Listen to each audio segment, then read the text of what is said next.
Hey there, friends on YouTube. Thank you for joining me today. And it's a special day. Why is it special? One, because I'm a little bit too caffeinated from my lovely cold brew coffee. It's adrenal stress in a cup right there, and I love it.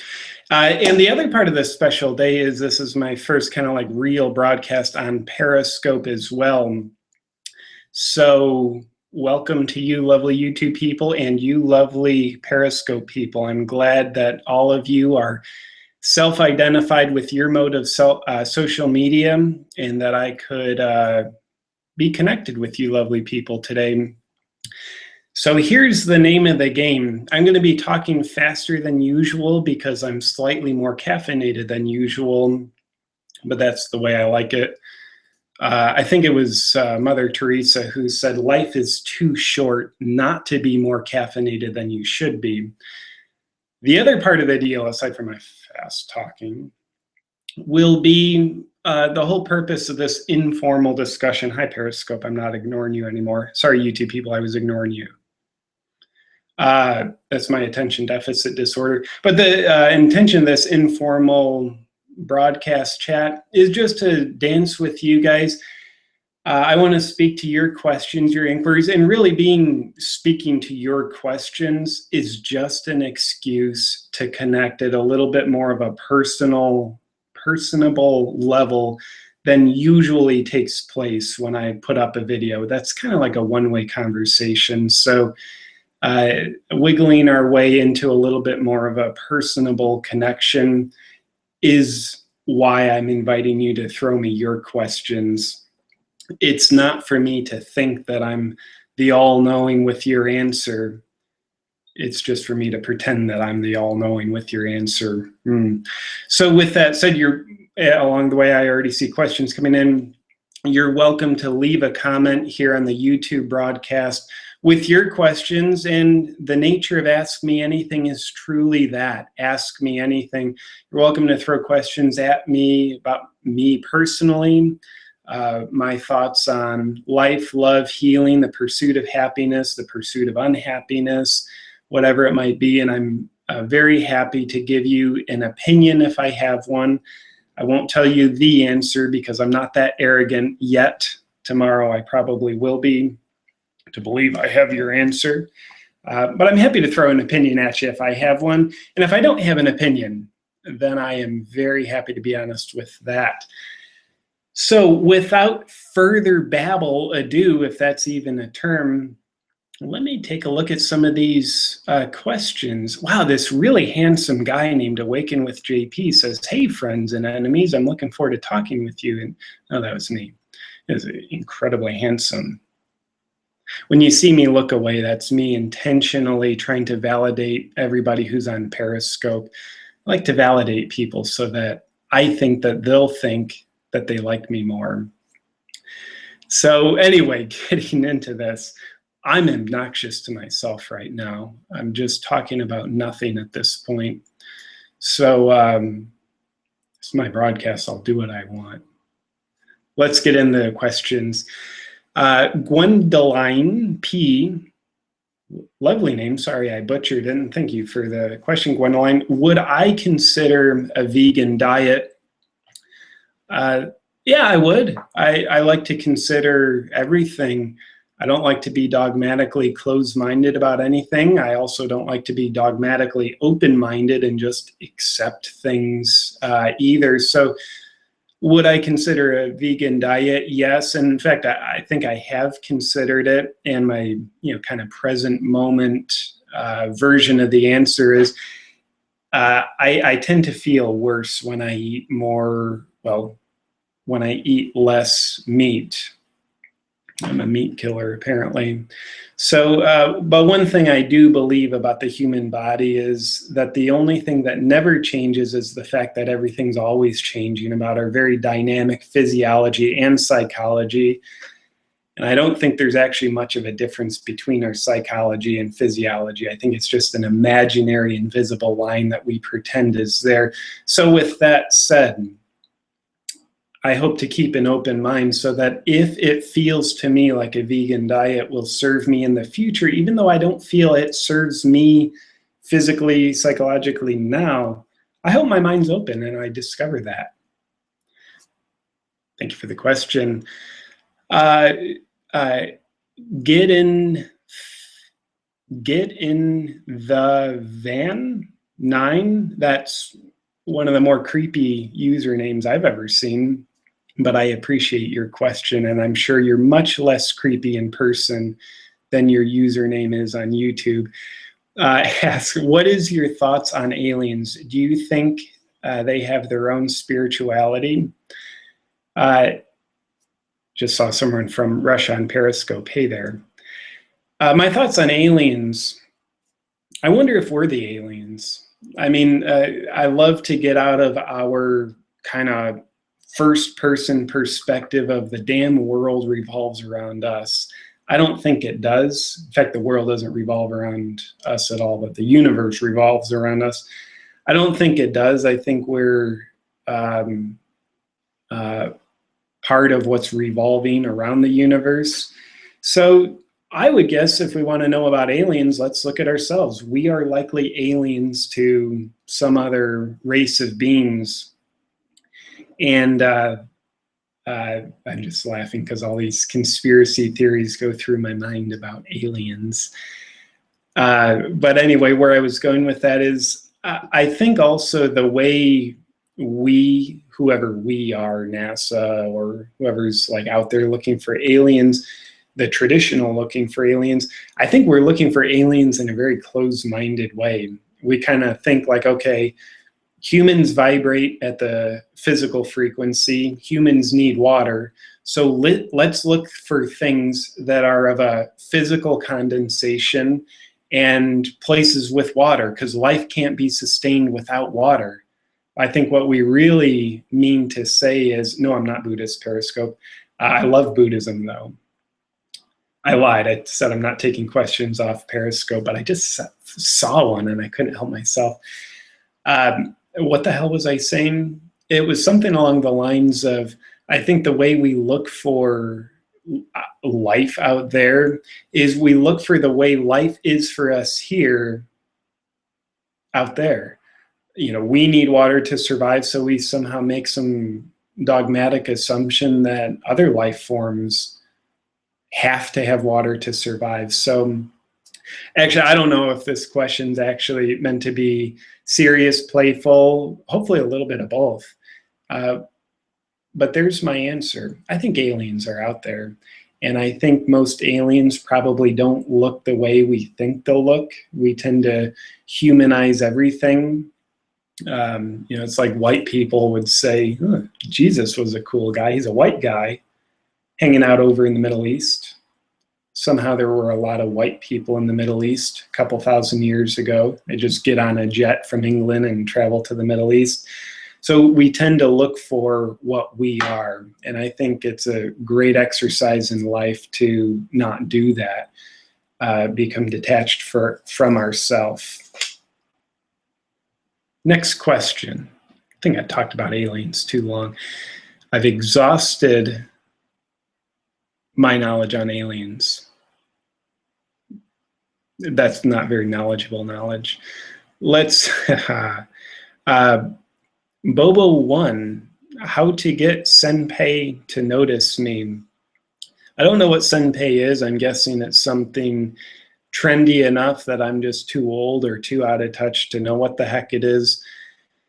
But I will say this, if Senpai isn't noticing you as you are, try being somebody else. Always be yourself. I think it was Buddha who said, always be yourself. Unless you can be Batman, then be Batman. Then Senpai will notice you. And if Senpai doesn't notice you, they won't be here. It won't be ignoring you. It'll be ignoring Batman. That's a great answer, JP. I'd write that down if I were you. Stellar stuff here. Next question. Hey, JP, just want to say I love your videos, both the funny and serious ones. Keep up the good work and greetings from Croatia. Well, thank you, lovely person. MS13M from Croatia. It's an honor that you would be tuned in from your neck of the woods into my videos. I love hearing that, so thank you.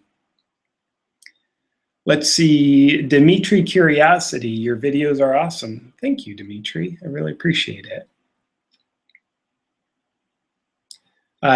Just Periscope question, keep breaking my rules. What is it that I do? It's a good question. It's not obvious from this broadcast, we didn't realize that. But what I do, aside from making YouTube videos, which is really just a side thing, I do emotional healing work. I have my one-on-one client practice that's run primarily via Skype. I get to work with people all over the world.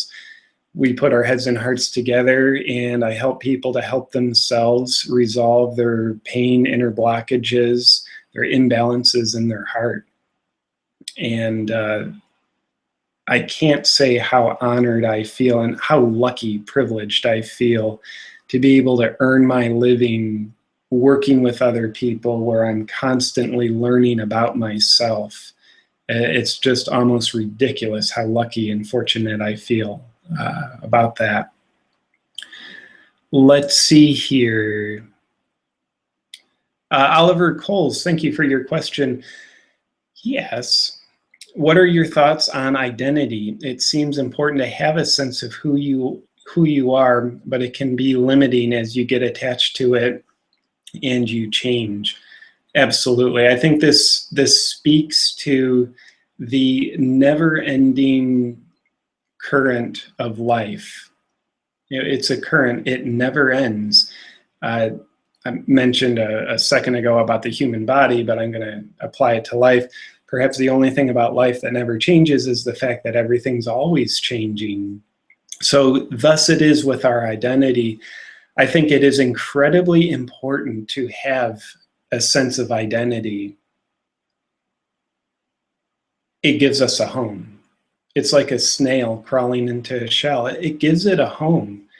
And I think it's incredibly important, while we give ourselves permission to need to have the home of an identity, even though we know that's not who we are, it's just a sense of who we are. It's also important to allow ourselves to become unattached from our identity. Otherwise, who we become becomes who we will always be. And that, to me, is constipation. I think who we are needs to be defined in the moment. When we become a certain identity, you know, you grow into your sense of self. I think that's incredibly supportive and freeing to you for a while. And if you become that snail who gets stuck in its shell, then your identity that was once so important, stabilizing for you, invigorating to you, in many ways, it becomes your prison. So we need to grow into an identity so that we can grow beyond an identity. And I do have a little bit of a thing about spiritual bypassing. In fact, the ultra spiritual videos pretty much just have the spinal cord theme of spiritual bypassing. Spiritual bypassing, in a way, an aspect of it is basically saying, I don't need an identity. All is one, and I'm a child of God or Santa Claus, the universe, and my identity is just my ego, so I don't need that. In other words, you create an identity for yourself by having no identity. You identify yourself as an identityless person. So your attempt to escape the human need of having an identity drives you deeper into an identity without you knowing you have an identity. Therefore, you become very stuck and rooted in that identity, which I think is a disservice to you, because when you acting like I'm mad at you, like I'm blaming you guys for this. So when you do this, you Periscope, it's a bit of a betrayal of self, because you're denying your human need for an identity. yet your human need for an identity, it persists and gets expressed in a way that you don't recognize. Therefore, you don't recognize the identity that you've assumed, the identityless person is your identity. Therefore, you crawl into a snail shell without knowing you're in a snail shell. So when you outgrow that snail shell, you can't get out of it because you don't know you're in it. I think identities are important. Traditionally speaking, I think the first half of our life is all about creating a sense of self, sense of identity. Second half of life is traditionally all about growing beyond that sense of self into more of a selfless place of living, learning to know ourselves beyond who we've always thought ourselves to be. Identities. I love it. Thank you for the question, Oliver. Generalization. I just always get a kick out of screen names. Have you ever considered getting dreads? No, I haven't, but I'm considering it in this moment, and I don't think I will. But I appreciate the question. Simon Holberg, do you think there's a possibility that the Earth is flat? I think it's weird that you don't see any stars at NASA's photo spacewalks. Well, thank you for the question, Simon. A lot of us would be flat Earth. I don't know about that, Simon. It's not 1700s and Galileo or Benjamin Franklin or George Washington, whoever, I'm uneducated, whoever it was that proved the Earth is round. I haven't dove much into the flat Earth theory, to be honest with you, but I do know there is some really interesting arguments about the flat Earth. So best I can say is no idea. I think it's incredibly interesting.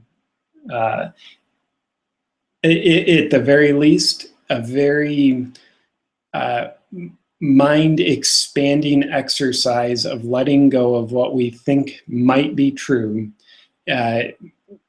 becoming curious, actually, about what else might be true beyond our sense of certainty about the Earth being round. So, stuff on YouTube about that. Yeah, man, says alrighty then. Yeah, I'm gonna start getting a little bit more quick with my answers. I know there's a lot of questions coming in.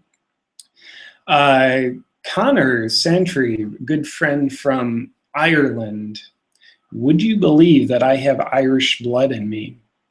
I know my red hair tends to throw people off the scent trail of my Irish heritage, but I have Irish heritage. Anyway, thanks for joining, Connor. Connor asks, what are your thoughts on repressed extraversion? Yeah, I don't think constipation in any form is a good thing. In the spectrum of introvert to extrovert, we all have, apparently, according to Carl Jung and some other people who kind of bow down to his theories, we all have a personality type that's somewhere on the continuum of extrovert, introvert, anywhere in between. So I do believe, at least I believe we do have a natural expression. And where are we? If we're a natural extrovert, do we actually repress that because maybe we're ashamed, we lack the self-confidence, we were never validated as a kid with our extroverted tendencies, so we kind of turn our self-expression outside in and become an introvert, not because that's our natural expression, but because that feels like our safer hiding space in the world.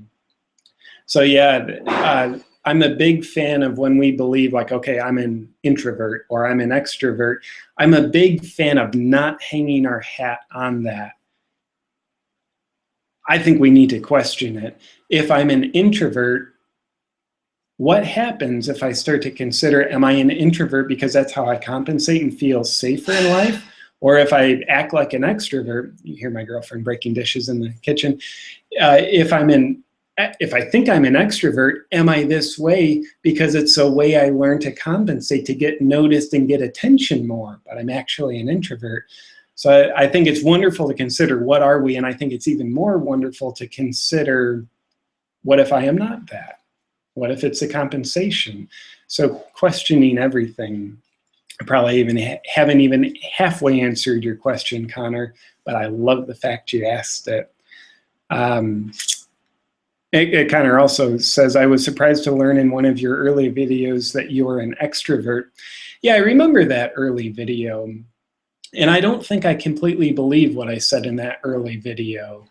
In other words, I think since that video, I really become curious and really question the label I put on myself of I'm an extrovert. I think I'm going to talk about myself for the next 3 or 4 hours. Usually it would be 5 or 6 hours, but it's a light day in my need to be self-centered. So I think sometimes what fools me is I think I can function pretty well being an extrovert. I think I learned to become kind of really expressive as an extrovert, think on my feet. I tend to say things without thinking about them first. I usually don't know what I'm going to say until I hear myself say it. Maybe you've heard me say that before. But anyway, I think I learned to do that because I would teach a lot of classes with groups of people, and extrovert is a good thing to be. And then with that said, I really notice, I need a lot of just kind of quiet stillness time. And there's a lot of times where I find it just so relaxing to not engage externally, verbally, and sometimes very stressful. So, Connor, I love how you're sniffing out my BS. I was surprised I'm an extrovert too. I'm not sure that I actually am anymore, which means now that I suspect I might truly be like an introvert, I need to start questioning that. Anyway, I won't belabor this point anymore. Thank you, Connor. Yeah, man says, do you believe in universal consciousness? And do you think the universe is more conscious than you? Yes, I do believe in universal consciousness. I don't really know what that means to you. What it means to me is there's a source of consciousness that I and you and we are all a part of, that we kind of like forget that we're a part of. We have these senses of separation that make us feel other than one with the universal consciousness. And do I think it is more conscious than I am? In the sense that I feel separate from it, hell yeah, I think it's way more conscious than me. In the sense that I do believe I and you and we are very much part of it, then I would say it is I and I is it, and I'm as conscious as it is. I'm just not realistically conscious of being that conscious, whatever that means. Ms. Brandy Shaw. Okay, I have a question, she says. That's a statement, but let's see if she does have a question. Sorting through illusions, what is the best way to use conditions for a benefit? And is it even possible to deny an attraction? It's a good question. I'm not totally sure that I know what you mean by what is the best way to use conditions for a benefit. Is it even possible to deny an attraction? So I'm not going to speak to conditions for a benefit. I apologize. I'm not really picking up what you're putting down. But is it even possible to deny an attraction? Throw an opinion at you there. Yeah, I think it is possible to be in denial of an attraction. I think if we are attracted to someone or something, that's pretty much there. I think what we're attracted to is a little bit beyond the control of our conscious mind, but I think what our conscious mind can do is deny it.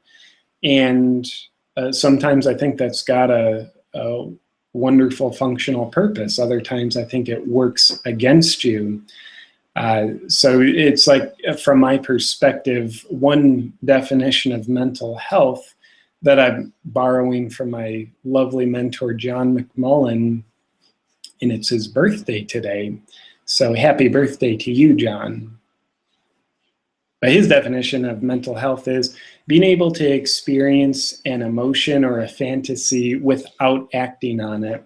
So you might see a man or a woman who you feel attracted to, but you might say, well, I'm in a committed relationship. Well, it's very human nature to have an attraction. You know, a magnet doesn't choose, you know, the North Pole of a magnet doesn't choose, hey, I want to be attracted to the South Pole now and not right now. It's an attraction. But I think what we can choose, those of us who have a degree of mental health, is do we act on it or not? And when we don't act on an attraction, I think we're going into a level of denial of it. I would say that's the healthy version of it. Then when I say, I don't know what I'm talking about.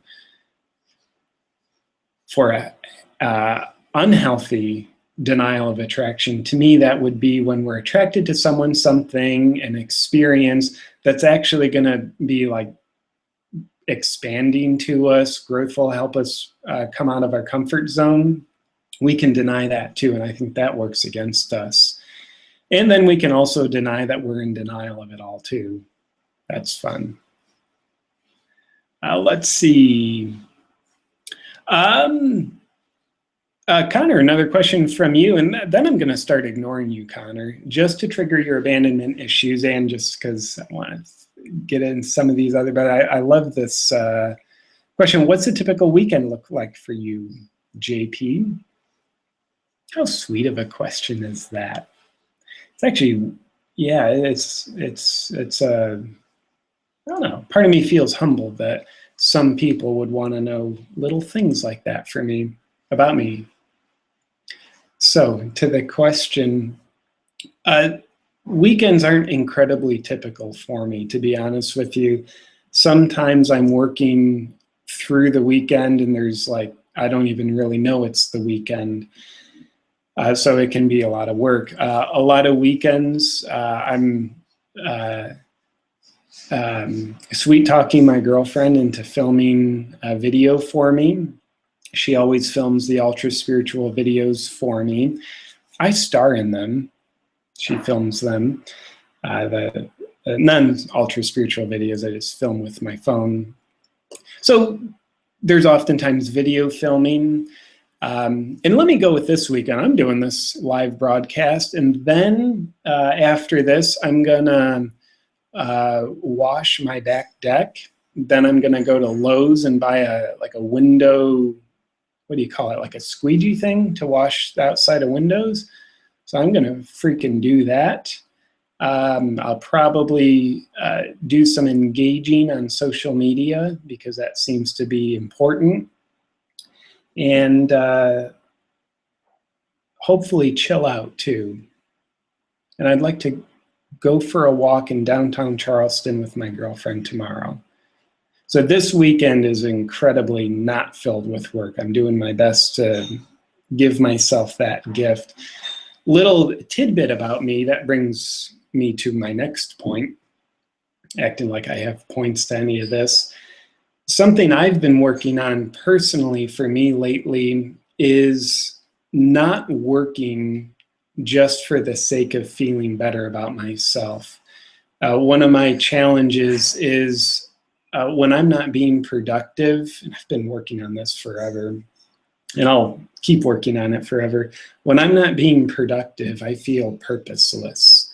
And I feel like sometimes just an inner anxiousness. So on my bad days, I'll sort of invent work to do so that I can feel like I'm doing something purposeful. And that sometimes helps me be more productive, but I think it works against me more than it works for me. So what I'm working on now is feeling the feeling of not earning acceptance and love from people, the world around me. So when I sit here and sometimes, okay, it's Saturday afternoon, I'm not doing anything productive work-wise, I feel anxious. That anxiety is something I need to keep feeling. That's the sensation for me, what it feels like to not be trying to earn love, acceptance, validation. When I'm not feeling that anxiety, it typically means I'm running from it, which means I'm running from myself, which means I'm kind of abandoning myself.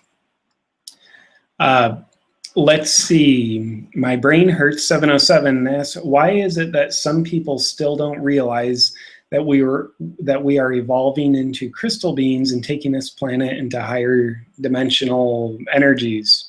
I'm probably one of those people who doesn't realize that. It's a great question. I'm not totally sure on any of that, to be honest with you. Let's see. My brain hurts. One other question comes up. Why do beans make us fart? It's because beans contain something called phytates. They're things that help prevent enzymes from making the bean or seed or nut germinate before it's in a warm, moist environment. So those phytates actually make it very hard for our digestive enzymes to break the bean down. Thus, it creates gas because we're not really breaking it down. I can't eat beans or nuts. Second Clancy asks, lucid dreaming? Question mark. Hi, Periscope. Sorry, I've been ignoring you. I think lucid dreaming is a really cool thing. I think dream work, period, is amazing. I think paying attention to our dreams, even if you don't know how to interpret dreams or anything like that, paying attention to our dreams is probably the most important source of wisdom we can ever connect with in this life. You know, we can read books from the Dalai Lama, we can read them from whoever that your version of the wise author is, but what if you found out your dreams are a book of wisdom written specifically for you by the wisest author that you can imagine? That would sort of make it dream work pretty dang important, if you ask me. I think paying attention to our feelings that come up in dreams, very important. Reoccurring patterns that happen through our dreams from night to night to night. I think dreams are typically showing us one of two things, sometimes both. They're showing us what we're doing. In other words, dreams show us what we're doing that's making ourselves out of balance. It might be psychologically outside behavior, but they kind of say, hey, who asked this question? Hey, Second Clancy, this is what you're doing. So the dream rubs your face in it. The second thing I think dreams, so it's like an awakening awareness. The second awesome thing that I believe dreams do is they can also show us a better way, a way to essentially a method to rebalance ourselves. So they show us what we're doing that's out of balance, and they show us the solution. And it's incredibly symbolic, not literal. That's why dreams tend to mean nothing to people until they start to study dream work. If you try and interpret a dream literally, it doesn't make any sense. But looking at everything symbolically, there's where it starts to make sense. So lucid dreaming being a variety of dreams, that's where we're conscious that we're dreaming while we're dreaming. Sometimes that means we start to like have a conscious sense of decision making in our dreams. And I think that's cool. I also think there's a shadow side to lucid dreaming. If we start to take conscious control of what's happening in our dreams, that can be our conscious mind sort of resisting the surrender of having our unconscious directly speak to us. So in other words, our conscious mind says, let me take control because I feel very out of control when the unconscious mind just spills all this dream material at me. So light side and shadow side, probably everything, including lucid dreaming. Next question. By the way, thank you guys for your questions. It's a nice excuse to be able to have a little bit more of a two-way conversation. Hydroxytonolane. Is there anything you suggest for people who have social anxiety, yeah, I mean, a lot, but to be realistic with this short form answer, consider I would invite you to consider the social anxiety as a symptom. So yeah, it's a symptom you sort of need to deal with, navigate a bit at the symptomatic level, make yourself reasonably comfortable, yeah, hopefully challenged in your social situations. So you got to do what you got to do there. But I think also very importantly is consider the fact that if social anxiety is just a symptom, what is it caused from? So what's perhaps the root cause of one's social anxiety? My experience is a lot of it comes from childhood. So here we are, maybe an adult in this time, or at least a child dressed up in an adult body, and you go out with friends or work party, whatever it is, and you're standing there with friends, but your inner child isn't experiencing that. Your inner child is experiencing a judge and jury of perhaps authoritative figures. And that's, the anxiety of how am I being judged by authority figures can be a significant electrification in the social anxiety. So in other words, I think a lot of social anxiety, it has to do with our inner child projecting past experiences onto the present moment, where most of the time we're not actually, experiencing what's happening right here, right now. What we're experiencing is something from our past. So in other words, it's the past that still has unresolved emotional electricity that's therefore being spilled into our present moment interactions so that we can find it and hopefully do something about it. So there's a lot more that isn't in that answer, but hopefully that's just a crumb or two of food for thought. Let me see here. Christina Bite asks, I recently discovered I'm afraid of the money. I like how you phrase that. I'm not afraid of money, I'm afraid of the money. Any ideas how to overcome this fear? Thank you. Yeah, what comes to my mind first is consider that maybe you're not afraid of money, but you're afraid of what money represents to you. So I would ask you, what does money symbolize to you? Please don't let my example of what it can symbolize steer you. So please find your own, like, what does it symbolize for you? But here's part of what it symbolizes for me: power and freedom. So if I thought, okay, I'm afraid of money, and I just connect with, okay, that's just the story. The story under that story is I'm afraid of what money represents to me, which is power and freedom.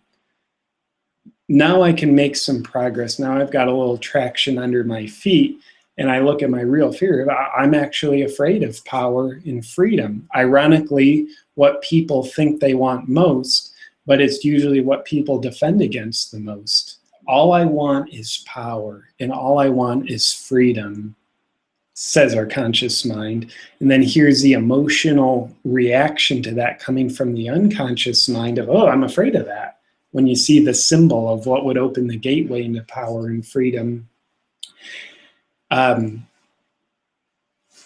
So that would be something to dance with, and I know there's a whole other, wide open field of question with, well, why would I be afraid of power? Why would I be afraid of freedom? Those are big questions to explore, but I would dare say that looking at this logically, it doesn't make sense. We'd be afraid of power and freedom, but it's an emotional reaction. So it helps knowing that it's an emotional reaction, not a logical assessment.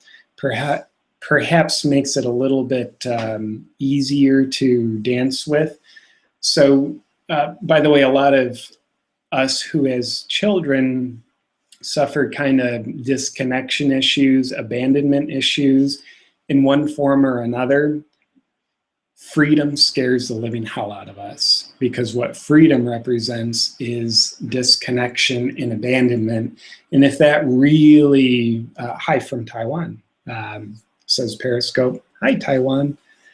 Back to the point, freedom can really scare the heck out of us if it triggers a reminder of our disconnection and abandonment when we were too young or innocent to know how to actually deal with that.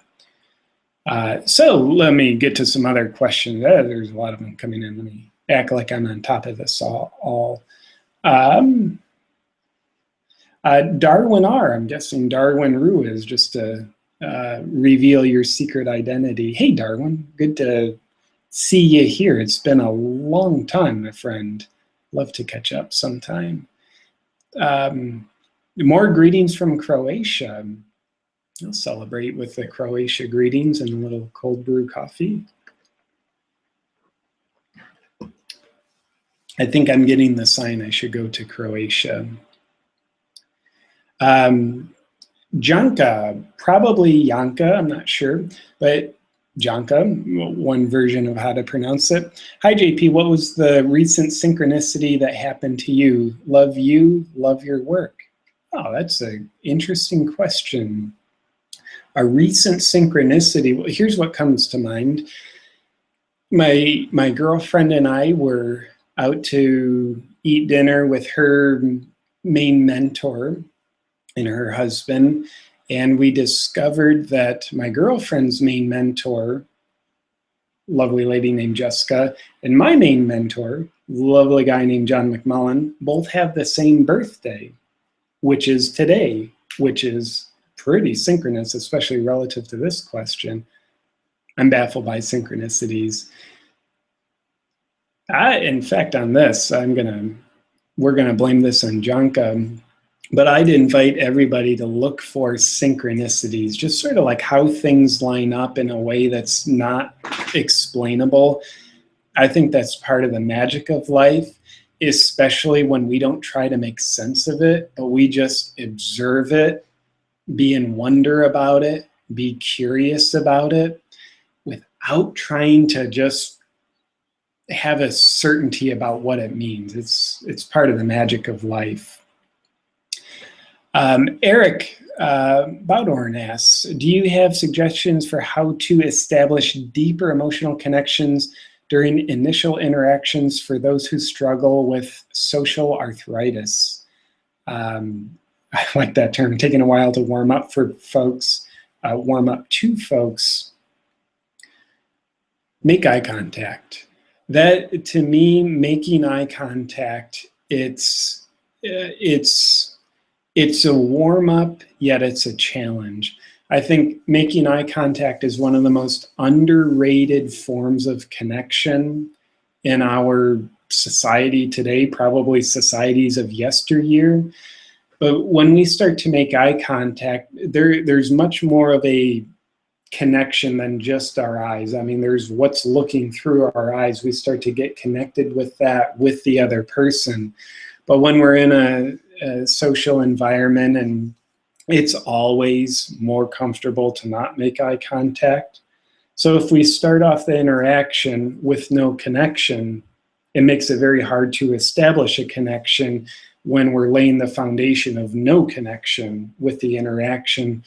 So I think making eye contact and smiling, going out of our way to make eye contact and share a smile with someone, it goes far. It can be an uncomfortable challenge, but probably not an overwhelm, and therefore maybe a nice way to warm up. So see if that works.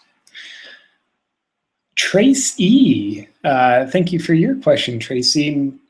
What advice would you give someone with complex PTSD, post-traumatic stress disorder, despite a few years of Gestalt therapy and 5 years of being in a support group? My personal relationships still struggle at 34 years of age. Yeah, first off, I feel for you the best way I can. I mean, I can barely imagine what the heck it's like and how challenging it is. to work with post-traumatic stress disorder. One thing I can guarantee you is I won't have any degree of a satisfactory answer in this little soundbite. Probably not even a satisfactory answer if I were to speak to it for an hour. The best I can say is, and what I've seen, it's important to keep being consistent with helping yourself. And in other words, having therapies that you're consistent with, which obviously you have, especially 5 years, a few years in Gestalt therapy, 5 years through support group. And there also seems to be an additional element of searching for, call it a type of therapy or an approach that helps connect, deeper into the heart and core of it. So I think it's a little bit of a delicate balance where I do believe you got to be consistent. You can't go, okay, one therapy, I tried this for a week, let me try the other. I think you got to have a solid backbone of, okay, I'm doing group therapy and Gestalt. That's the long haul. I'm going to do it. Then you've got a little bit of a side investment of your time where you experiment with different therapies. Maybe some traditional and probably some non-traditional therapies. Based on what I've seen, there is never specifically one therapy that works amazing for all people. That said, I think one of the simplest therapies, yet certainly one of the powerful therapies, is EFT, emotional freedom techniques, tapping on your meridian system. So finding a very experienced EFT practitioner, if you haven't done it already, that might be worth part of your experimental time to test drive. But thank you, Tracy. I'll be wishing you the best. Another question, Dana Rarehund. I like the screen name. Don't know what it means, but I love it. Thank you for your question, my friend. Hey, JP, do you know Adyashanti, the spiritual teacher? I know of him. I don't know him personally, just know of him. John Abate, Columbus. Well said. I can't argue with that, John. Columbus. CR. Let's see. Not to get too deep and not being an indigo child, how can one change if they don't really like being alive? But have to live because they have kids. And then Galileo said the earth wasn't flat. So how can one change if they don't like being alive? I think really the only meaningful change that you can be working on then is changing how you experience life. The perspective that you have about life, if it's one that says, I don't like being alive, life is gray, you disdain it, whatever it is. I think there's a lot of ground for you to work on changing your perspective of life. That's easier said than done. So, working on changing anything else about yourself before you work on that is probably meaningless. When we say life isn't good enough for me, it's not engaging, it's not exciting, I don't think that's an indictment about life. I think it's an indictment on how you perceive life. And we all get very addicted to perceiving life in a familiar way. So I would guess there's a lot of hard work, but very worthwhile work and challenge for you to dive into about that. Next question. Katie K mentions, thank you for your question, Katie. I recently watched your video on numbness, which was awesome. Thank you. And thank you. I'm in a loving relationship, but I struggle with numbness sexually with my partner. Help. Thank you for your work. Well, you're welcome for my work. Yeah, sexual numbness. This is important, and I won't act like I'm above this, I certainly experience numbness about my sexuality. Our sexuality is an aspect of our libido. Our libido has to do, it has a lot more to do. What am I trying to say? There's a lot more to our libidos than just our sexuality. But given that our sexuality is a part of our libido, long story short, it can mean we're in a place of being defended to our own power. Get a little airy-fairy on you. When our sexuality kind of gets numbed out, it can be us being very defended about connecting with anima, animus, higher self, world around you, God, your creator, whatever you want to say. So that can be a part of it. And then another part that's, I think, very worthwhile to consider is sexual pain you've been through in your past that you might be aware of and that you might not be aware of. Especially, act like I can talk here, especially shame. If you were emotionally or mentally shamed about your sexuality, physically shamed about your sexuality in whatever shape or form that could be, the symptom of those potentially unresolved wounds can be expressed present day through numbness. And it can also be what part of you you're connecting with your partner can be a little bit of a child or parent inner part. So let me not get too convoluted here.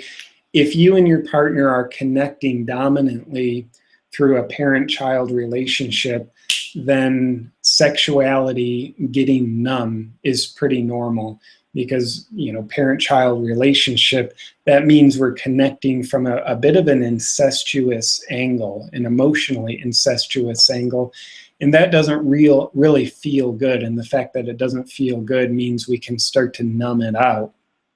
So while that is a whole can of worms to dig through in and of itself, just that last little crumb would be, or a thought on that last little crumb is work on you and your partner both seeing each other as an equal. If one of you or both polarize into playing the role of the parent, playing the role of a child, caretaking, needing to be taken care of, that can really be a tranquilizer for sexual energy.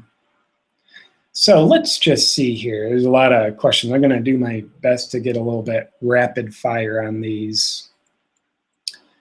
Galileo said the Earth revolved around the sun.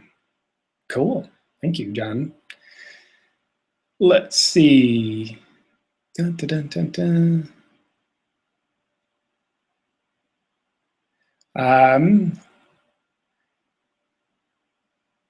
Dun, dun, dun, dun. 100 days at a time says, hey man, love your videos, learn a lot, get a chuckle. Thank you for watching my videos, I appreciate it. Ezekiel asks, do you believe in evil people? Then there's some other stuff. Greetings from Argentina. Thank you, Ezekiel, for representing Argentina. Do I believe in evil people? I don't. I might be just delusionally optimistic. I don't think anybody is inherently evil. I think people certainly can express behavior that I would judge to be evil. Just looking at Periscope right now, ignoring you, YouTube people. Hi, Periscope. So yeah, I think but no, someone's at their, you know, the level of their inner being, I don't think anybody's evil. I think Mother Nature is far too intelligent for that to happen. It's just kind of like, are there evil plants growing on the planet? No. I mean, there's some plants that, you know, kill and eat other things. I guess mostly animals do that. Some plants do, but I don't think even that behavior is a sign of evilness. How did I get on plants? I think people acting out evil behavior is a sign that they are incredibly hurt and wounded and disconnected inside. That's not a get out of jail free card, is the English version of that. It's not that for them. I think everybody needs to be 100% accountable for their behavior and actions, no matter how wounded and traumatic of a place generates their crappy behavior. Just an opinion. Sawdust Memories, what is your view on stoicism, in particular when it comes to giving encouragement versus personal responsibility? I'm not incredibly well versed on stoicism, just a little bit on the periphery of it, mostly what I hear of it from Tim Ferriss, listening to his stuff. But here's my personal view on stoicism. I have to work on becoming less stoic. I've been really good at being stoic. In a way, it's helped me be balanced and calm and function well. And in another way, it's really kind of frozen some of my emotional channels, some of my passions. My inner lion needs to be let out of a box. It's actually what I'm working on in my dream work right now, the lion in the box. So I think stoicism, like any kind of philosophy, is awesome. Does it work for you in the moment? And if it works for you for a while, can you be aware that it can start working against you? So someone who might be all over the place, stoicism, I think, can really help bring them into balance. But that which brings us into balance, when still applied past the point that we're actually balanced, can be the very thing that takes us out of balance, whether it's stoicism or any other kind of ism. So just a short thought on your question there. I appreciate it. I love it. There's no denying we're attracted to JP. Amen to that. And Dresden asks, what are your feelings around soulmates, twin souls, soul groups? I won't pretend to have any kind of cosmic consciousness or awareness of cosmic consciousness into knowing the absolute realms of twin soul groups. So, no idea. Soulmates, I think there are soulmates. At least a romantically optimistic part of me would like to think so. And for me, a soulmate isn't defined as an emotional attachment where I can't live without the person and they can't live without me. But I do think there's people out there who we do connect with at a deeper soul level. Let's see. Christian Heck, it's no problem to hold a belief, but why are so many people not aware that they are actually held by a belief? Yeah, amen to that. To me, I love that, Christian. To me, the medicine that we all need a little bit more of is giving ourselves the grace to have beliefs, but not believe our beliefs. I think that's when we start to become the carrier of our beliefs rather than our beliefs carrying and controlling us. When we have beliefs and believe our beliefs and never question our beliefs, now we are just a servant, mindlessly serving this belief. But can you have your beliefs, realizing you're a human being, you need beliefs in any given moment, hopefully the ability to change them too, but also allowing yourself to not believe your beliefs. Let me see here. We'll hit a few more questions. You live in South Carolina, ? I do. I've lived here for almost 2 years. Charleston, to be exact. Moved from Carlsbad, California, where I lived for 10 years. A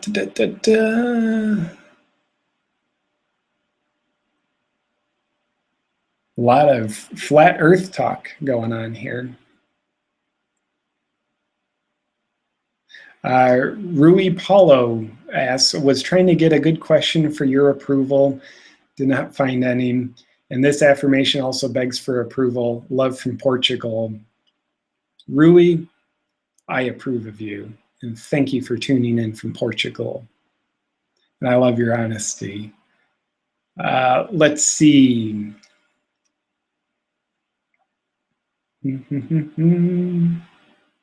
Greetings from Malaysia. Hey, Malaysia. Thanks, JP, for all you do and your girlfriend, too. Thank you. Girlfriend? Someone says they're grateful for you. I don't know what's wrong with them. Here's my girlfriend. Say hi, girlfriend. Hi, I'm grateful for you. Okay, get out of here. I don't know what's wrong with her for putting up with me. Yeah, I'm grateful for my girlfriend. I'm grateful for her too. To me, not only is she the lovely camera lady behind the ultra spiritual videos, but I can't speak enough to how much of a source of inspiration she is for me. I mean, once her and I got together, there was just sort of a wildfire of creativity and inspiration coming through me that, yeah, I'll blame her for. At least my experience of her. So I appreciate you, CR, giving her a shout out. Is faith a dirt word in your book? That's a good question. Faith, no, I like the word faith. Specifically, I like what the word faith means to me. I think the way I don't like faith used, I'm gonna get judgmental here. If you're just tuning in, when you see me look away, that's me trying to give validation to my friends on Periscope. It's my camera down here. What I don't like about faith is when, I want to say people, when parts of me use it as a mindless, dogmatic motion of fundamentalism. I don't like that. I like faith in the sense that says there's something beyond my five senses that I can't hear, smell, see, taste, feel, rub elbows with, but I believe it's there. And I somehow maybe even sense that it's there without my five senses. I think that's what I love about faith. That's what faith means to me. It's pointing to what's beyond our five senses, whatever that is. It's my thought, faith. You can have faith in my responses. Let's see what else man, this is hard to scroll sometimes. Do I know Muji, the spiritual teacher? No, I don't. I think I've heard the name. It's a weird name. Probably a great name for Muji, though. Prasnois Makarui. Beautiful name. Not a beautiful pronunciation. Asks, is it safe to make fun of religion in Carolina? Probably not. Yeah, probably not. Another friend from Ireland. Thank you. Hello from London. Hello, those from London. Nina. Afterlife? Yeah, I think there's an afterlife. I think there's a before life as well. And I think maybe what we're experiencing right now is the afterlife of our previous life. Your girlfriend is a powerful being. She is going to help you ascend. Cool. She better. Yeah, you missed a chunk, JP. Probably. Chunks are easy to miss. But sorry, whatever it was that I missed. Let's see. Hello, JP. Thank you for your videos. You're welcome. Appreciate you appreciating them, Harold. Do you have any advice on how to work our way out of bad habits? I often find myself in the middle of negative patterns, but unable to get out.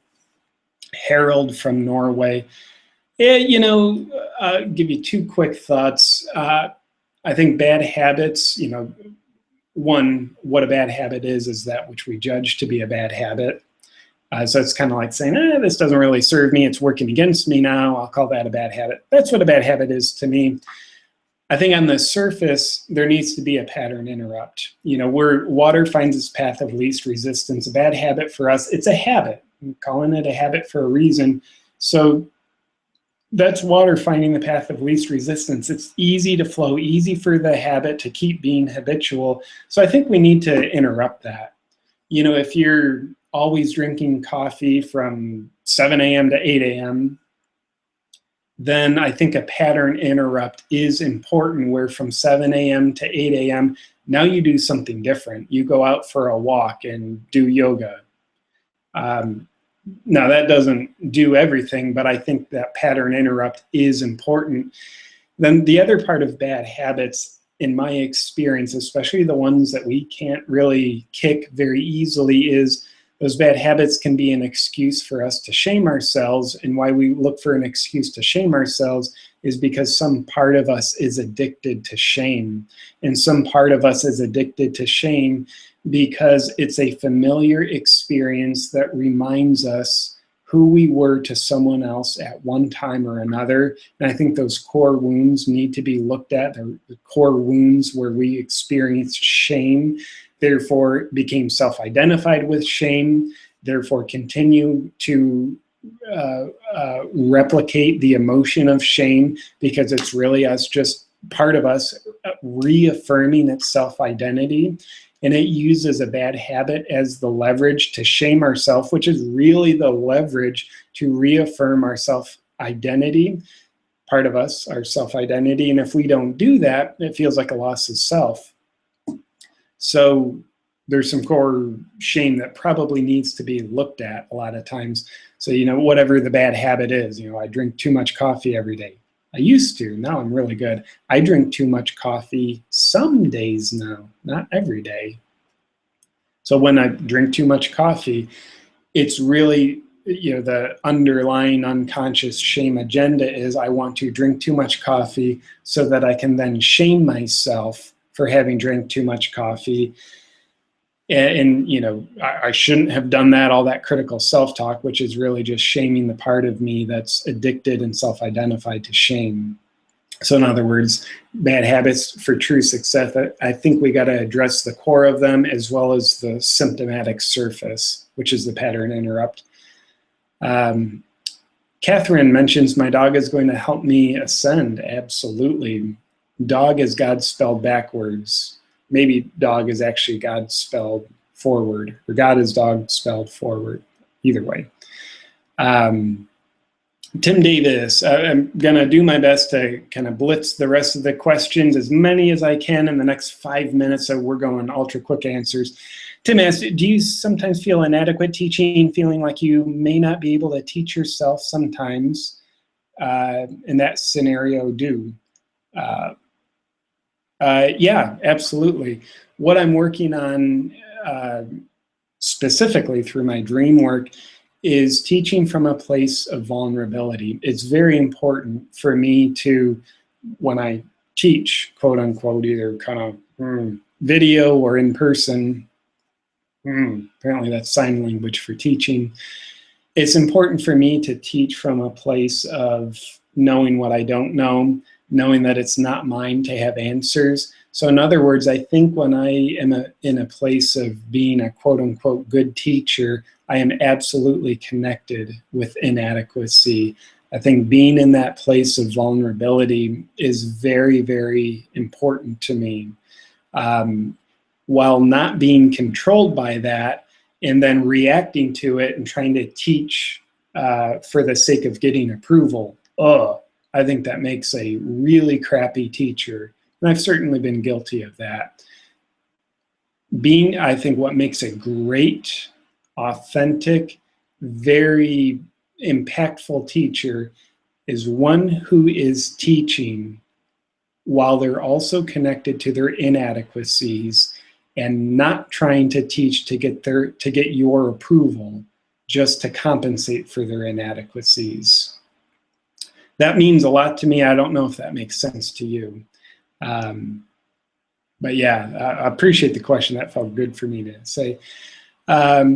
Pronasios mentions your gluten intolerant video was the funniest ever. Where'd that comment go? I've passed your name on to everyone I know. Thank you for that. I really appreciate it. Jolly mentions this is wasting time. World War III is behind the corner. I need to work on my soul. Okay. I think it was Einstein who said, I know not what weapons World War III will be fought with, but I do know World War IV will be fought with sticks and stones. Think about that. Joanne, so much fun. Smiley face back at you. Let's see. Man, the scrolling function on YouTube, it's like being on the internet in 1997. Sorry. Question comes in, the mega whatever. What's your favorite video you have ever made? Probably depends on my mood. Maybe the using ayahuasca one of the ultra spiritual ones. Speaking of another video, I made an ultra spiritual Christmas video last year. You're welcome to check that out. I'll maybe put a link to it in the description below. Would you mind closing my doors? Thank you. And again, winding down. How do I say no to yes? Oxford, UK. I'm not sure what you mean, but I love the paradoxical question. And let's see. In Ohio, wow, I'm from Ohio, I gotta read this. Reposting Nyrex's question, what do you think of the huge amount of political correctness that is going on in this country? Love it, political correctness. Man, that if there isn't a poison for authenticity more than political correctness, I don't know what is. What I like best about this question, my take on it, and maybe even the lovely person who asked it, I'm assuming a little bit here, I don't think we're starting something. It's not politically correct to be politically correct anymore. I think that's a small wave that's starting. I think it is a small wave at this point, but I think it's starting. You know, so when we're just politically correct, saying the right, political correctness, for me, it's an absolute control drama of trying not to offend anyone. So everything we say is watered down, vanilla flavored cardboard. It's just a whole bunch of meaningless crap. I'm getting emotionally charged.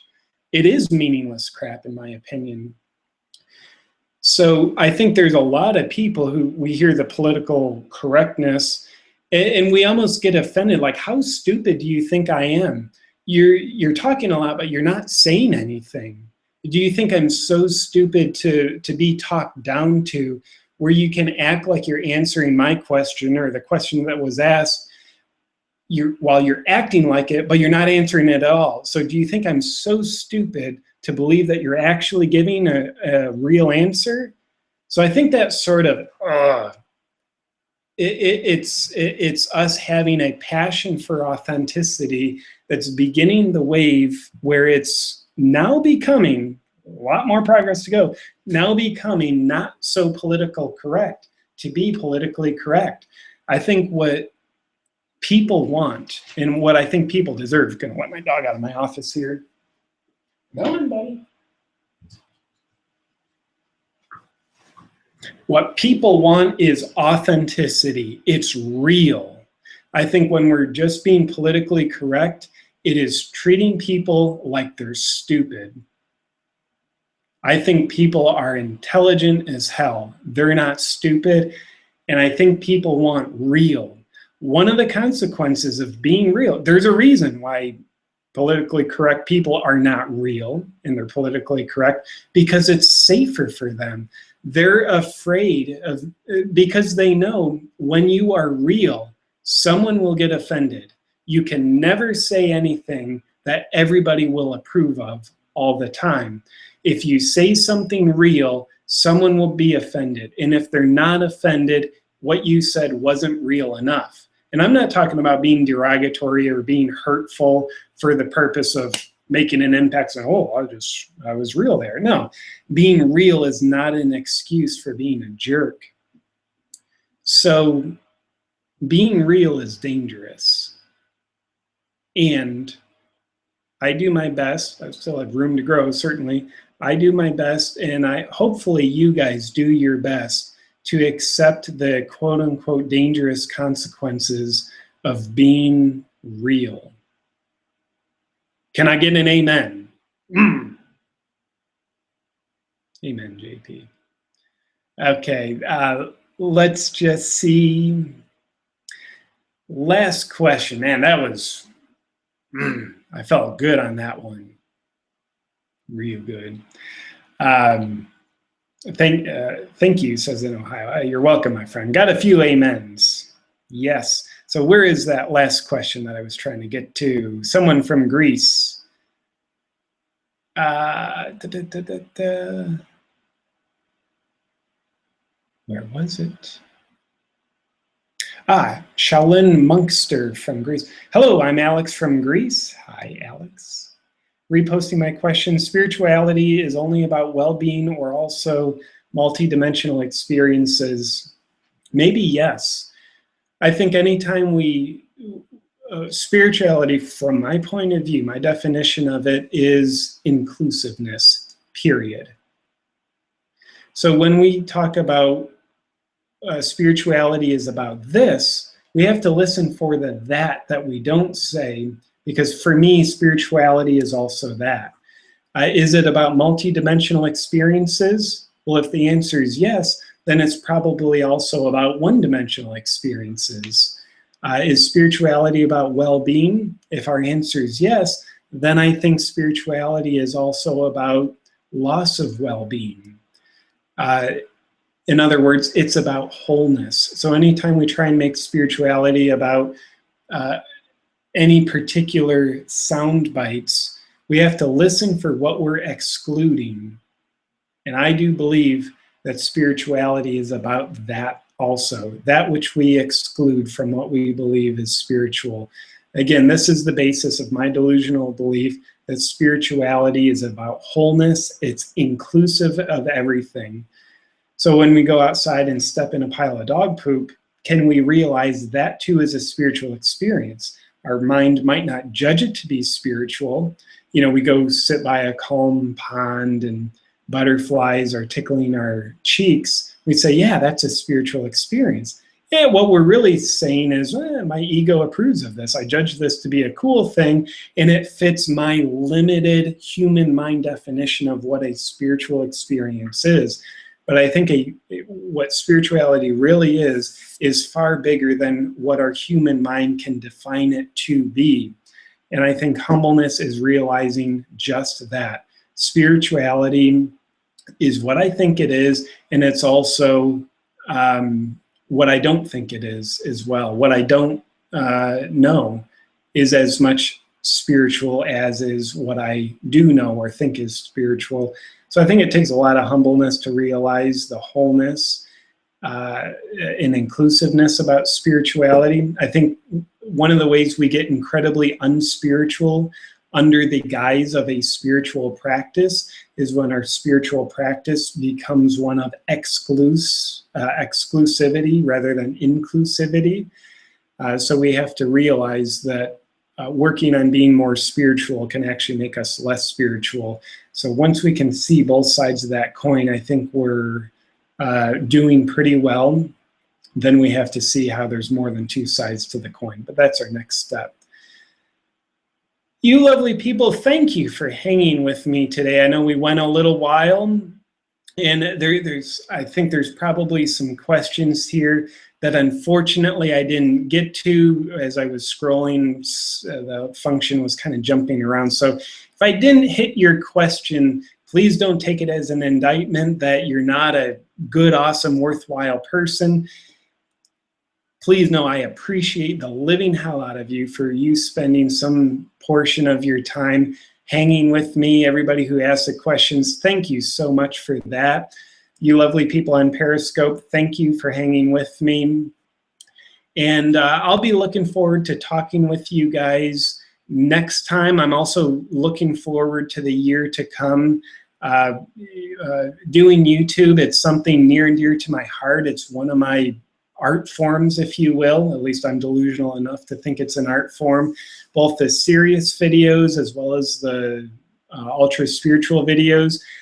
And whatever of the stuff that I put out works for you, I'm so grateful for.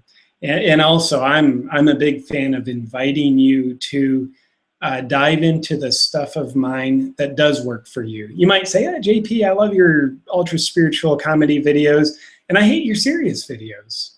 Awesome. Ignore the hell out of my serious videos. Some people say, I like your serious videos, but those ultra spiritual things, I don't like them. Ignore the hell out of them. Whatever it is I offer, please take what works for you and ignore the rest. And on that basis, I'm looking forward to the next year of continuing to have YouTube be a meaningful expression of my creativity, my delusional mind. It's therapy for me. It's art for me.